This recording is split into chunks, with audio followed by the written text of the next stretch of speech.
আল্লাহ রাব্বুল আলামিন কোরআনুল কারীমে সর্বপ্রথম যে ওহী অবতীর্ণ করেছেন, আল্লাহ রসুলের কাছে সর্বপ্রথম যে জিবরাইল আলাইহিস সালাম ওহী নিয়ে এসেছিলেন, এই ওহীর যে সূরা আলাক ৯৬ নম্বর সূরা, এই সূরায় ৫টি আয়াত সর্বপ্রথম আল্লাহ রসুলের কাছে জিবরাইল আলাইহিস সালাম নিয়ে আসেন, হীরা গুহায় অবতীর্ণ হয়। এই আয়াতে সর্বপ্রথম আল্লাহ রাব্বুল আলামিন নির্দেশ দিয়েছেন পড়ো।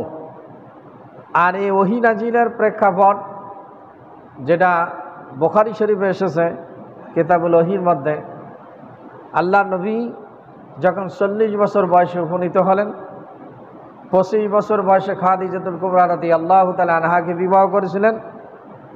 এই ২৫ থেকে ৪০-এর তিনি হীরা গুহায় ধ্যানমগ্ন থাকতেন।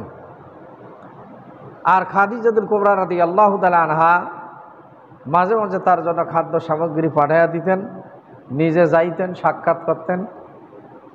৪০ বছর বয়সে আল্লাহ পাক জিবরাইল মারফত এই সূরার ৫টি আয়াত আল্লাহ নবীর কাছে নিয়ে প্রেরণ করেন। আল্লাহ রসুলের কাছে জিবরাইল আলাইহিস সালাম যখন এই আয়াতগুলো পাঠ করেন, বুখারীতে আছে আল্লাহ নবী বলছেন, মা আনা বিকারিন, আমি তো পড়ালেখা জানি না, ৩ বার বলছিলেন। এরপরে জিবরাইল আলাইহিস সালাম তাকে বুকে চাপিয়ে ধরছিলেন এত জোরে, আল্লাহ নবী বলছিলেন যে আমি যেন নিঃশ্বাস আমার যেন আর বের হইতেছে না, আমি যেন এরকম অনেক কষ্ট অনুধাবন করতেছি। এই অবস্থায় ৩ বার যখন বলছেন, তাফসীরে তাফহিমুল কোরআনের মধ্যে বলছেন, যেহেতু আল্লাহ নবী যদি তার সঙ্গে পড়ান নাই, এভাবে মৌখিক যদি পড়তেন তার জিবরাইলের সঙ্গে, তা নয়, জিবরাইল লেখিয়ে দেখাছিলেন, তা আল্লাহ রসুল তো লেখিয়ে দেখলে হুট করে পড়তে পারবেন না। আবার কেউ বলছেন কোন মুফাসসিরে কেরাম যে সর্বপ্রথম আল্লাহ পাক কলবে তার কোরআন নাযিল করেছেন। এই মৌখিক পড়া দিয়ে তিনি হয়তো পড়তে পারেন না, যখন তার বুকে চাপ দিয়েছেন, তার অন্তর যখন পড়ার জন্য প্রস্তুত হয়েছে, এরপর আল্লাহ নবী পড়তে পারছিলেন।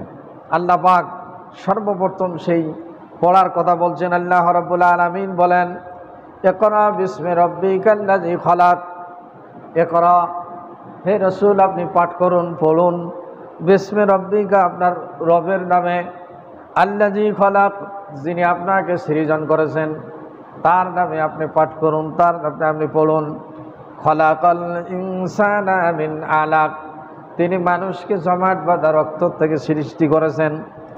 ইকরা, অতএব আপনি পাঠ করুন, আপনি পড়ুন। ওয়া রাব্বুকাল আকরাম, আপনার প্রভু, আপনার রব অতি সম্মানিত। আল্লাযী আল্লামা বিল কলাম, যিনি মানুষকে কলমের মাধ্যমে শিক্ষা দিয়েছেন।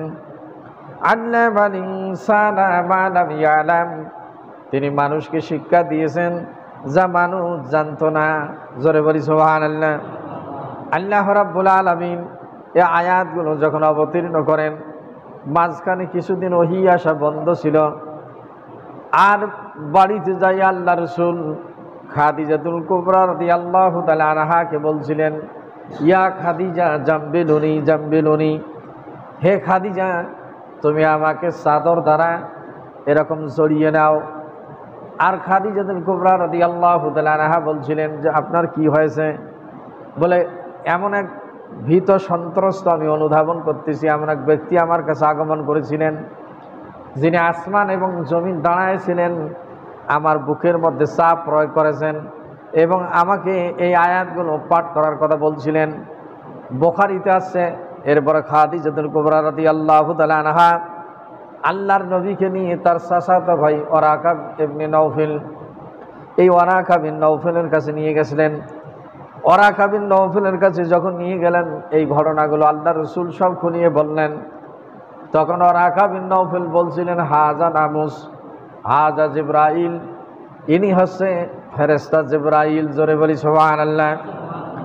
আর ওই সময় ওয়ারাকা বিন নওফেল বলছিলেন যে খাদিজা, এই নবী, ইনি হবে আখিরি জামানার শেষ নবী।